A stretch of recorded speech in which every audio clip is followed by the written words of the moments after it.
ये जमाना online purchasing का है, जिसे देखो वही ऑनलाइन परचेजिंग में लगा हुआ है। वास्तव में ऑनलाइन परचेजिंग कहीं से खराब नहीं है। भारत में करोड़ों लोग इस तरीके से ही परचेजिंग किया करते हैं। इसके फायदे तो अनेक हैं, पर आपके ठगे जाने के चांसेस भी इसमें बहुत ज्यादा होते हैं। लाइव सिटीज आज आपको बता रहा है ऑनलाइन परचेजिंग करते वक्त आपको किन किन बातों का ध्यान रखना चाहिए। यूँ तो आजकल इतनी ऑनलाइन कंपनियां आ गई हैं कि पूछिए मत। लोग भी सभी कंपनियों में ऑनलाइन घुस कर सामान खरीदते हैं। अनेक कंपनियां प्रायः हर प्रोडक्ट के साथ ऑफर भी देती हैं। वैसे भी आजकल सुई से लेकर सोना तक सब कुछ ऑनलाइन बाजार में उपलब्ध है। छोटी से बड़ी कोई भी ऑनलाइन कंपनी हो, उनमें हजारों आइटम रहते हैं। ये वो आइटम होते हैं जिनकी जरूरत ना होने पर भी आप कभी न कभी खरीद कर ही लेते हैं, जैसे कान खोदने वाला ईयरबड हो या फिर नेल कटर। ऐसे कई उत्पाद हैं जिनकी आपको बहुत जरूरत नहीं होती, फिर भी आप रख लेते हैं। अब आते हैं मूल मुद्दे पर। अगर आपने मूड बना लिया है कि आप ऑनलाइन परचेजिंग करेंगे ही, तो कई कंपनियां हैं, फ्लिपकार्ट, अमेजन, मीशो, कलर्स, ये भी ईबे, जाबोंग, अलीबाबा, स्नैपडील, मिंत्रा, लंबी फेहरिस्त है। ये वो कंपनियां हैं जिन्हें भारत भर के लोग जानते हैं। ये बड़ी ऑनलाइन कंपनियां हैं। इनके अलावा भी दर्जनों कंपनियां हैं जो ऑनलाइन बिजनेस में फिलहाल सक्रिय हैं। अब हम आपको बताते हैं कि ऑनलाइन शॉपिंग के दौरान आपको क्या कुछ ध्यान रखना है। मान लीजिए कि आप एक पेयर बाल्टी खरीदना चाहते हैं। आपने देखा एक पेयर बाल्टी की कीमत मात्र 199 रुपए है। आपको अगर 199 रुपए में 2 बाल्टियां मिल जाएं तो आप खुश होंगे ही। लेकिन ठहरिए, पहले आप उस प्रोडक्ट के इंफॉर्मेशन सेक्शन में जाएं। अगर वेबसाइट या ऐप में इन्फो का कॉलम नहीं है तो हमारी सलाह है आप ये खरीदारी ना करें। इसके पीछे के कारण को भी समझ लेना जरूरी है। कई बार ऐसा होता है कि आपको प्रोडक्ट का जो चित्र दिखाया जाता है वो डिलीवरी टाइम में नहीं होता। पिक्चर कुछ दिखती है, डिलीवरी कुछ और ही हो जाता है।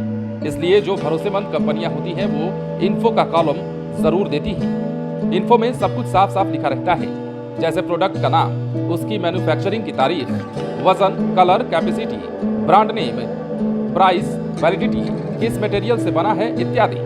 भारत सरकार ने सभी ऑनलाइन शॉपिंग वेबसाइटों के लिए अनिवार्य कर दिया है कि वो जो भी प्रोडक्ट बेचेंगे उसकी पूरी डिटेल्स होनी चाहिए। आप जब पूरी डिटेल्स को देख लेंगे तब खरीदारी करने में आपके लिए भी आसानी होगी। ऑर्डर करने के पहले आप देख लें कि जो चीज़ आपको चाहिए वही चीज़ आप खरीदने जा रहे हैं। इतना ही नहीं, जो कलर आपको चाहिए वो उपलब्ध है भी या नहीं।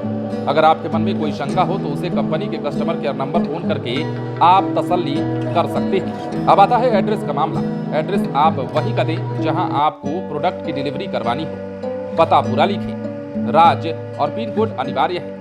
ऐसा नहीं करने से आपका प्रोडक्ट लेट से डिलीवर होगा या फिर नहीं भी मिल सकता है। पेमेंट के ऑप्शन में बहुत सतर्क रहना है। ये सतर्कता आपको तब दिखानी है जब आप किसी ऑर्डर को कंफर्म करने जा रहे हैं। आपसे पेमेंट ऑप्शन पूछा जाएगा, debit card, credit card, wallet, lazy पे या फिर कैश इन डिलीवरी। इनमें कैश इन डिलीवरी ही एकमात्र ऑप्शन है जहां आप प्रोडक्ट पाने के बाद पेमेंट करते हैं। शेष सभी ऑप्शन ऐसे हैं जहां आपको एडवांस में पेमेंट करना होता है। आप देख लें आपको कौन सा विकल्प सूट करता है। कई कंपनियां क्रेडिट कार्ड पर कई बार 1 से 10% की छूट देती हैं। कई कंपनियां तो एक ठेले की भी छूट नहीं देती, लेकिन जो देती हैं तो उन फायदों को लेना चाहते हैं उनके लिए हमारी सलाह है। अगर प्राइस 199 है और आप क्रेडिट कार्ड से पेमेंट करने जा रहे हैं तो जरूर देख लें कि आपका पेबल अमाउंट कितना है। अगर कंपनी की वेबसाइट में 199 रुपए की फाइल पेमेंट करने का ऑप्शन आ रहा है जबकि 10% का ऑफर क्रेडिट कार्ड के लिए ऑफ है तो समझ लें कि कुछ गड़बड़ है। अगर प्राइस 199 रुपए है और क्रेडिट कार्ड से पेमेंट करने पर 10% की छूट मिल रही है तो आपका फाइनल प्राइस 19 रुपए कम होना चाहिए, यानी कि आपका पेमेंट 180 रुपए से ज्यादा नहीं होगा। अगर 180 रुपए का पेमेंट फाइनल पेमेंट है तो उसे कर दीजिए। जब पेमेंट कर दें तो अपने क्रेडिट कार्ड का एमपिन या पासवर्ड कभी भी वेबसाइट में सेव ना करें। वेबसाइट आपसे पूछेगा भी कि क्या आपके पासवर्ड को सेव कर दें, तो आप उसे इग्नोर कर दें। वेबसाइट पर पासवर्ड या एमपिन सेव करना सदैव जोखिम भरा होता है, इससे बचना चाहिए।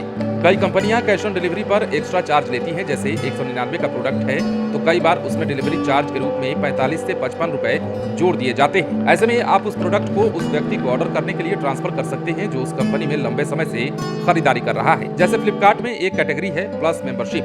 प्लस मेंबरशिप उन्हें मिलती है जो कंपनी से हर महीने सैकड़ों या फिर हजारों में खरीदारी करते हैं, लेकिन इस तरह की स्कीम शेष कंपनियां भी चलाती हैं। आपको सभी कंपनियों के सिस्टम को समझने की जरूरत है। ये ऑप्शन आपके 45 से 55 रुपए बचा देगा। अगर आपके कनेक्शन में कोई नहीं है तो मजबूरी में आपको 45 से 55 रुपए एक्स्ट्रा देने ही होंगे। कुछ कंपनियां रिफंड को लेकर आनाकानी करती हैं, जैसे आपने 199 रुपए की बाल्टी मंगवा ली, आपको बाल्टी पसंद नहीं आई, या तो उसका मटेरियल कमजोर है या फिर आपको उसका कलर पसंद नहीं आया, आप उसे रिटर्न कर अपना रिफंड लेना चाहते हैं।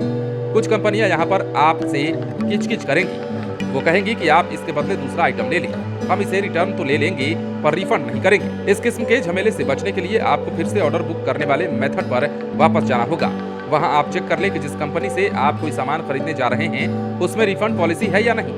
रिफंड पॉलिसी को पूरा पढ़ें, फिर उस प्रोडक्ट के बारे में भी पढ़ें और देखें कि उसमें 7 दिन, 15 दिन, 30 दिन या फिर 45 दिन की रिटर्न पॉलिसी है या नहीं। अगर रिटर्न पॉलिसी नहीं है और आप सामान खरीद रहे हैं तो समझें कि आप खुद से जुआ खेल रहे हैं। अगर रिटर्न पॉलिसी हो तभी सामान खरीदें। कई कंपनियां रिटर्न पॉलिसी होने के बावजूद पेमेंट करने में आनाकानी करती हैं। इसमें आपको आरबीआई की तरफ से जारी गाइडलाइन की भी जानकारी होनी चाहिए। वैसे स्थिति में जब आपने सामान वापस कर दिया है, आपके पास अधिकतम 7 सेवा दिवसों के भीतर पेमेंट आ जाना चाहिए।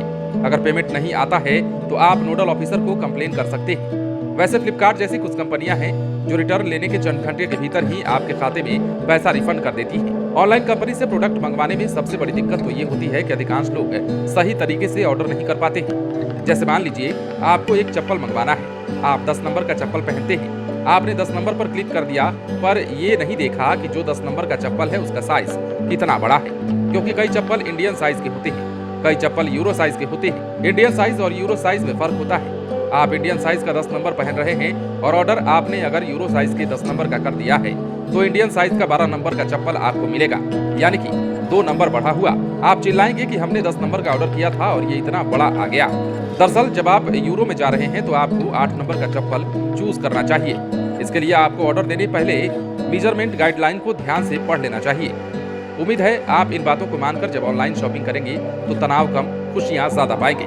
ऐसे ही अन्य खबरों के लिए बने रहें लाइव सिटीज के साथ। यदि आपने इस चैनल को सब्सक्राइब नहीं किया है तो सब्सक्राइब कर लीजिए ताकि हम आपको खबरों से अपडेट रख सकें।